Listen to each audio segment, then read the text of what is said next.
Doimiy yuqori qon bosimi bilan yurish quyidagi xavfli oqibatlarga olib keladi. Miya insultiga, infarkt miokardi, xavfli aritmiyalar, Alsgeymer kasalligi, yurak-qon tomir yetishmovchiligi va buyrak yetishmovchiligiga. Qon bosimi yuqori odamlar muntazam yeyishi kerak bo'lgan mahsulotlarni sanab o'taman. Qizil bolgar qalampiri. Bunda vitamin C juda ko'p.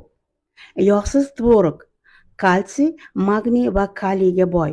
Kuniga 100 gram iste'mol qilsangiz yetadi. Shipovnik damlamasi, ya'ni na'matak. Bu ichimlik askorbin kislotaga juda boy. Chunki vitamin C qon bosimi baland yuradiganlar uchun eng kerakli vitamindir. Kuniga 400 ml shipovnik damlamasini ichsangiz yetadi. Ozgina asal qo'shsangiz ham bo'ladi. Ushbu mahsulotlarni doimiy iste'mol qiling va qon bosimini nazoratda ushlang. Bu videoni qon bosimi doimo yuqori bo'ladigan tanishlarga jo'nating. Agar sizga foydali bo'lgan bo'lsa, menga obuna bo'ling, like bosing va kommentariyada plus belgisini qoldiring.